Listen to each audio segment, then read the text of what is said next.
Hello everyone, good evening. তোমরা আমাকে দেখে নিশ্চয়ই খুব ভালো করেই বুঝতে পারছো আমি কোথায় যাচ্ছি। হ্যাঁ, বিয়ে বাড়িতে। অনেক জন্ম পর একটা বিয়ে বাড়ি পড়েছে, যেটা আমি আর বোন এতটুকুও সেই মকাটা ছাড়তে পারিনি। আর বাঁশের ঝাঁকুনি খেতে খেতে খেতে খেতে চলে এসেছি আমরা সোজা রায়দিঘির এই ভিলাটাতে। হ্যাঁ, তো এখন 90% বিয়ে তো কোনো একটা ভিলা কিংবা হোটেল বুক করেই হচ্ছে। তো এটাও ঠিক রিসেপশনিস্ট থাকার মতন একটা হোটেল দেখলাম। নিচেতে বেশ রিসেপশনিস্টের জন্য একটা জায়গাও আছে, আর দোতলাতে সমস্ত বিয়ে টিয়ে বা এই সমস্ত রিচুয়ালস হচ্ছিলো। আর আমি গিয়েই পটপট করে কয়েকটা ফটো তুলে নিলাম। তারপর বর তো দেখলাম ছাদনাতলাতে পুরো একদম চলে এসছে, আর এখনও পর্যন্ত বউকে নিয়ে যাওয়া হয়নি, তাই একটু বউটাকে উঁকি মেরে এলাম। তো তারপরে একটু এদিক ওদিক ঘোরাঘুরি করে তারপর এসে দেখছি অলরেডি বিয়ের সমস্ত রিচুয়ালস শুরু হয়ে গেছে।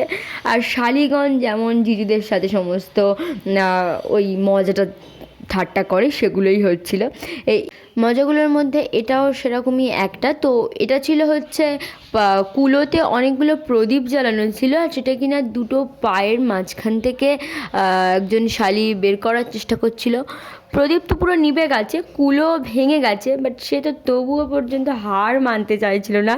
এদিকে জিজুর বাড়ির লোকজনও কিছুতেই হার স্বীকার করবে না। ফাইনালি শালিরা হার স্বীকার করে নিয়ে রেগে বেরিয়ে গেল ওখান থেকে।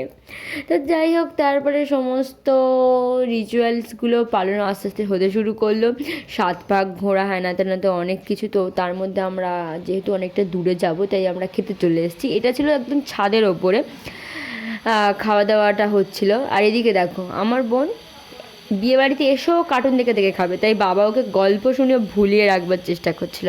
তো আমরা খাই দাই করে নিচে এসে দেখি না জিজু তো শাড়িদের সাথে ভীষণ ভীষণ গল্প করছে। তাই আর আমরা তো সিঙ্গেল মানুষ, আমি আর বোন, তাই একটা গোলাপ নিয়ে কাড়াকাড়ি করতে করতে বাড়িতে চলে যাই। তো টাটা।